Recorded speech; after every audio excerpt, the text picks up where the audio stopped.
There are roughly 1,000 Space Marine chapters at any given time in the Imperium of Man, with the exception of a boost in the current millennium because of the Ultima founding.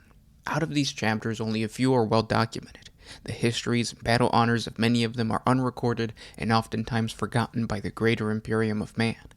There are many reasons for this, like the immense size of a galaxy-spanning empire and a chapter's desire to remain undisturbed by imperial bureaucracy, but what it does is it only brings to light very few chapters, usually first founding chapters. Today we will be looking at some of the obscure Astarte chapters that have very little records and are often overlooked by many within the Imperium of Man.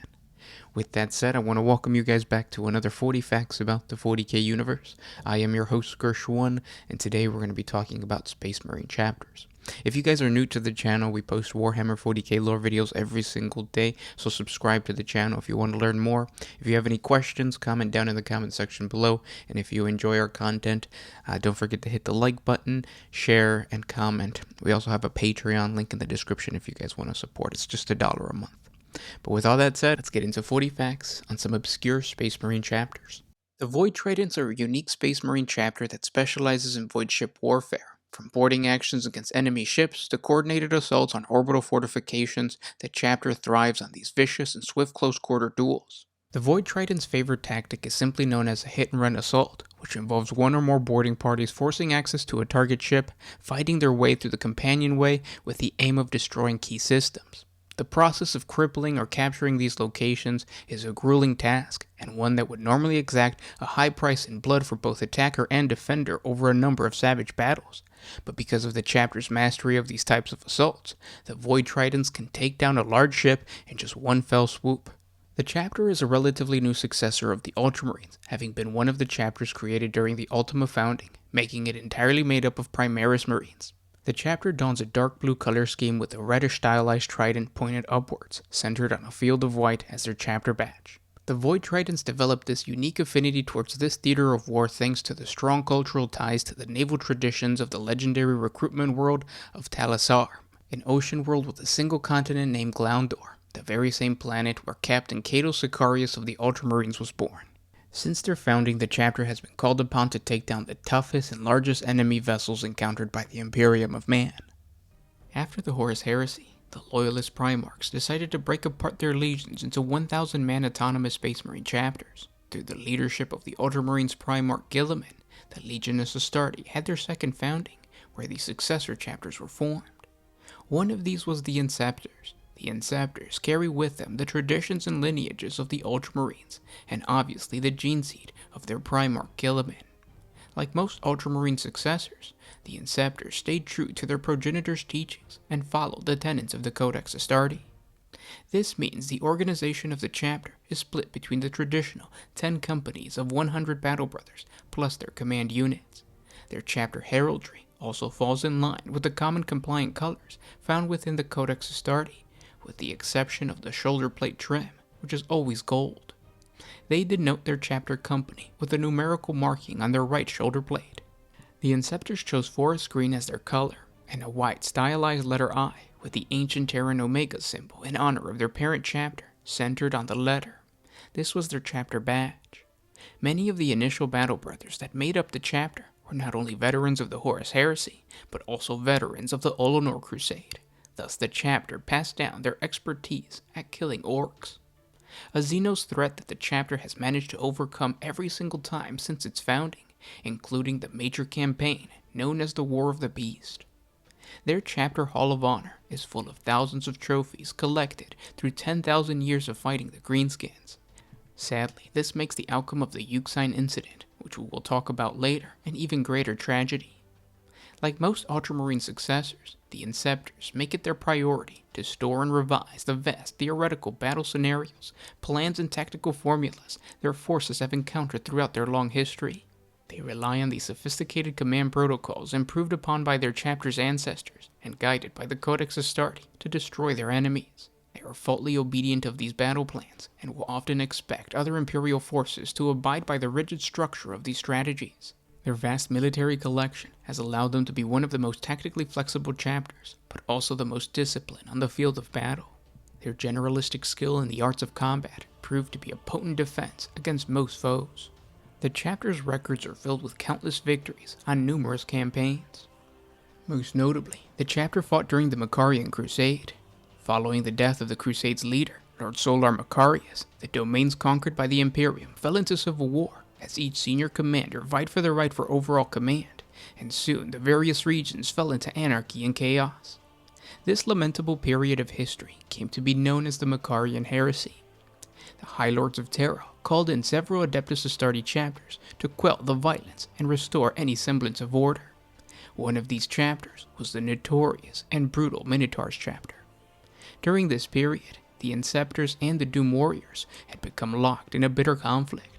The two chapters had come to blows over a matter of honor and were embroiled in a long-running and highly protracted conflict, fought under predetermined rules of engagements in the Euxine system. Refusing to cease their bitter rivalry, the Minotaurs were dispatched by the High Lords of Terra to quell this dispute. The Minotaurs cared nothing for the causes or the rights of the two belligerent chapters, opting to attack both of them in full force, catching both by surprise with their initial strike. The Doom Warriors were outmatched and broken, and were forced to flee the system in a barely organized retreat. The Inceptors were not so lucky, for they found themselves trapped in the system, the majority of their warships either destroyed or captured in orbit. The Inceptors had effectively trapped themselves on the planet, forced to face the Minotaurs' wrath.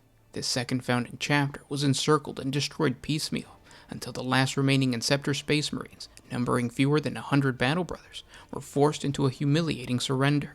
The Minotaurs dishonorably stripped the Fallen of many of their chapter relics and kept them for themselves, as well as their ravaged chapter flagship, a Great Crusade-era assault transport that had served the Inceptors since their founding.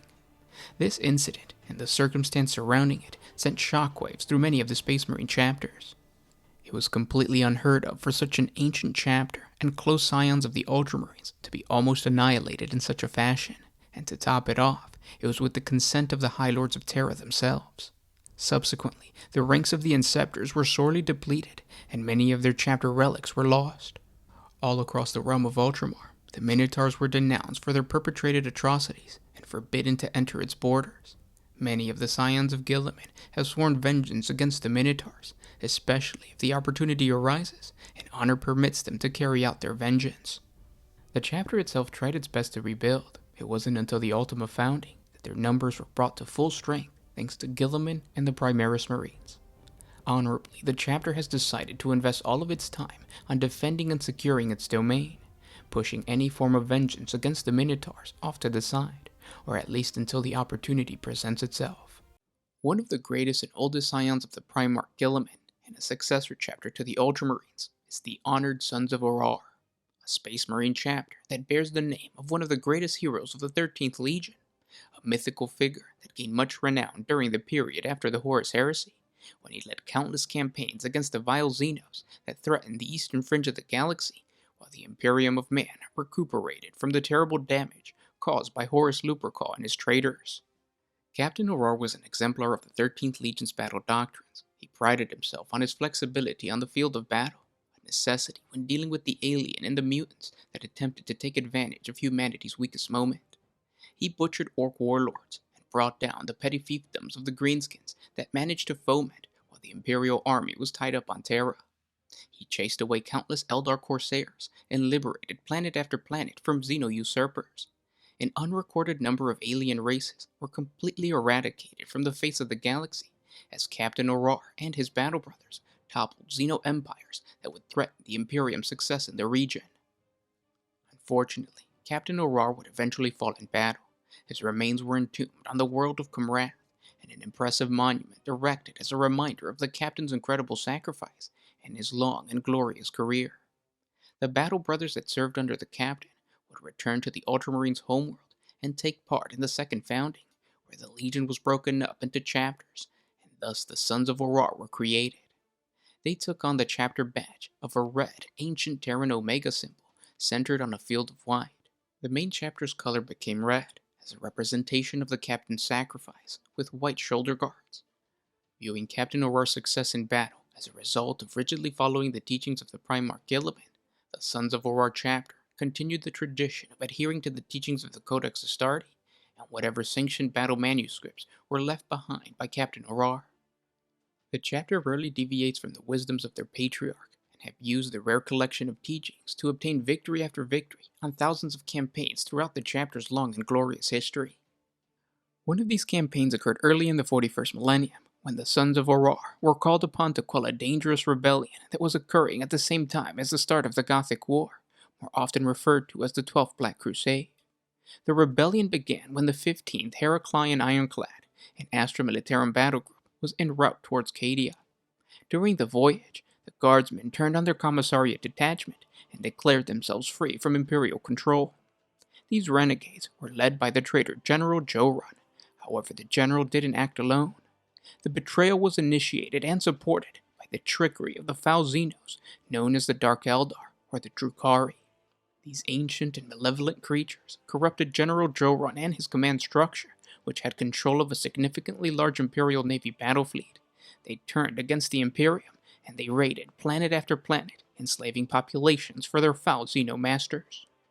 It fell upon the full Howling Griffins chapter, who was given command of a strike force to deal with the traitors, along with the support of the Ultramarines and the Sons of Auror. This campaign became known as the Joran Retaliation. The Traitor Guard force was intercepted as it made planetfall on the feral world of Asturia. They were caught unprepared for such a ferocious counter-assault. Over 5,000 renegade guardsmen died within the first hour of the Space Marine attack. They were torn apart on their landing zones, with much of their heavy armor yet to be deployed. General Joran eventually met the Emperor's judgment at the hands of the Howling Griffins chaplain, Armand Titus. And with that, the traitors' morale collapsed with the death of their leader and the swift desertion of their foul Xeno allies. The disordered and panicked traitor guardsmen were ruthlessly hunted down and slain in the aftermath. The renegade force had completely been wiped out within only 6 hours of the battle's opening salvos. But the chapter's most notable campaign was the assault on the craft world of Alatok. The Eldar from this craft world had long been a source of a large number of Eldari pirates, who preyed upon the Imperial shipping lanes in the Ultima Segmentum, and the Sons of Auror had had enough. The reason so many raiders came from this craft world was the population had an affinity towards the path of the outcast, which saw a large portion of these Xenos becoming rangers and Eldar pirates. Alatok was assaulted by a huge Imperial force after an attack by an Eldari pirate on the Imperial shipping convoy that was traced back to the outcast home craft world, which happened to be Alatok. Tired of the constant raids of the Eldari pirates, the Imperium determined to make an example of this craft world, which allowed its citizens to attack Imperial shipping and take human lives. The surprise assault utilized a large Imperial Navy fleet, numerous Imperial Guard regiments, and the Sons of Auror Space Marine chapter. At that time, the craft world was in a fixed orbit around a dying star, using the tremendous energy of the star's dying throes to recharge its solar sails. There was no time to get away before the invading human force came upon it. Therefore, the craft world's Ultarch and Farseer Council mobilized all of its aspect shrines, as well as a regular Eldari army, comprising of Alatok's guardians, civilian citizen soldiers who had been trained with weapons and previously walked the path of the warrior. Also awoken was the craft world's avatar of Kayla Mencha Kane, and several powerful Eldari Phantom Titans to help in the defense of their great vessel. Additionally, the Phoenix Lords Baharath, Malgan Ra, and Karandras all offered aid. The Eldari's advanced laser technology proved effective against the Imperial Navy fleet, and the Alatok Bonesingers outsmarted the invading Imperial infantry by trapping them within the craft world's Wraithbone structure. Despite these maneuvers, the Imperial forces held on to their initial beachhead, helped by vicious drop-pod torpedo attacks by the Space Marines that successfully penetrated deep into the craft world, but met increased resistance with the Aspect Warriors, who were backed by the extraordinary combat abilities of the 3 Phoenix Lords. Yet the Eldari were forced to retreat from the Imperial forces' onslaught in order to better defend the craft world's Infinity Circuit and its core cities.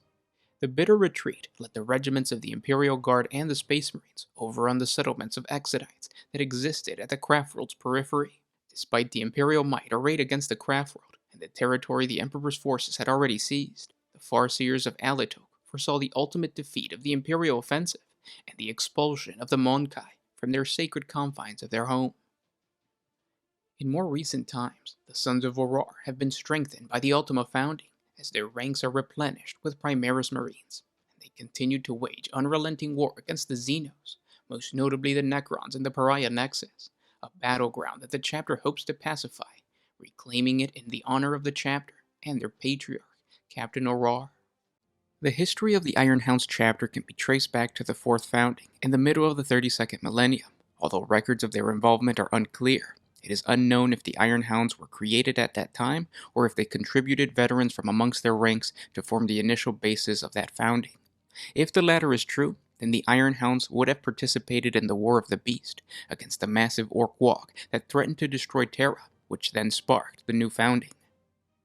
Either way, the few clear records of that era do point to the existence of the chapter's homeworld of Ornus, thus establishing the chapter in the Ultima Segmentum and confirming the chapter's lineage to the Ultramarines. It's no surprise that the Ironhounds have always been firm allies with other scions of Guilliman, never hesitating to pledge warriors in support of the defense of Ultramar. But unlike their Gene brothers, the Ironhounds developed completely different tactics on how they like to wage war. Imperial scholars agree that it is a delight to watch the Ironhounds hunt. Once the chapter has zeroed in on a target, it begins a coordinated assault that is both patient and surgical. By the time the prey has spotted the Ironhound's decoy force, the rest of the chapter is in place to begin the assault. The majority of the invasion's success has already been calculated before the enemy has time to realize it was chosen as a target. Thus, victory has already been achieved during the deployment phase of the battle, a tactic many of us wargamers should practice. To represent this cunning predatory nature, the Ironhounds have adopted the chapter badge of a black hound head with an iron collar centered on a field of white. This is proudly worn alongside their silver power armor. The Ironhounds are a highly cooperative force. The bonds they form go beyond their personal companies. Each battle brother is trained to work just as efficiently with any member of another company as their own. This cooperation also extends to other chapters, as the Ironhounds will almost always honor the call to arms from any other Imperial force. Such was the case during the assault of the Caban subsector, where the Ironhounds pledged 2 companies to deal with the Greenskins of the Caban subsector during the Psychic Awakening.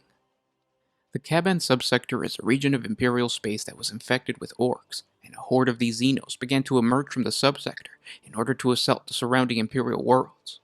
The Inquisition discovered that the Wog was set to collide with a different orc horde, led by war boss Backrash, enhancing the potential destructive power of both.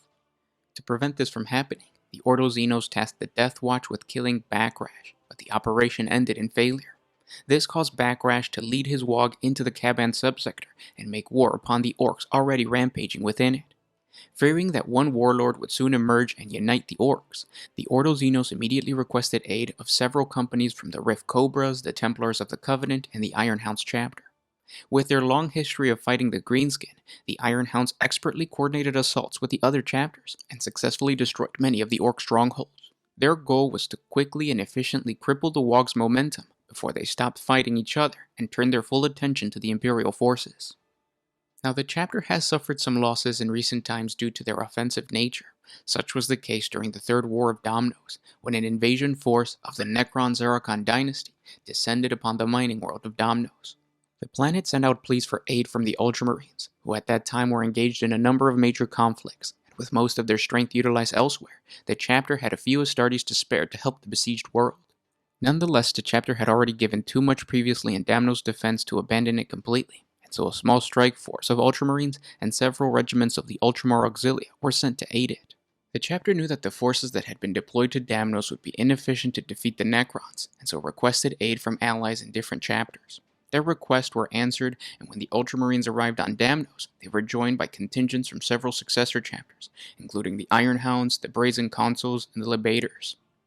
The Ironhounds didn't hesitate to begin their assaults on the Necron legions. They forced their way closer and closer to the Overlord Zerachon, prepared to end the Tomb World's reawakening by killing its leader. Unfortunately, his undead forces were numberless, and were soon surrounded by the Necrons, as more of these undying Xenos arrived in their thousands by tomb ships and through a dolmen gate to ensure they reconquered Damnos. Understanding that the end was near for the Space Marines, the Mandeville point for the Damnos system once again flared as it opened to the warp. The Imperial force feared that another foe was about to join the conflict, but instead, it marked the arrival of reinforcements sent by the Salamanders and the White Scars chapter. They had received the Ultramarines' request for aid, and proceeded to join the battle to retake Damnos from the Necrons. The chapter's success with joint military campaigns was utilized during the Plague Wars, when the Iron Hounds had the great honor of marching to battle alongside their Primarch Guilliman and the Ultramarines against the Death Guard Traitor Legion. With their ranks bolstered by Primaris Marines and their spirits fired by the return of their Primarch, the Iron Hounds launched a full assault against the territories of the Servants of Nurgle. These diseased worlds form the outpost of the Plague Marines in a star system collectively known as the Scoured Stars. Many within the Imperial High Command believe that the daring crusade into the heart of the enemy's territory may have cost the chapter its life. No contact of any kind has been received since the chapter began its assault.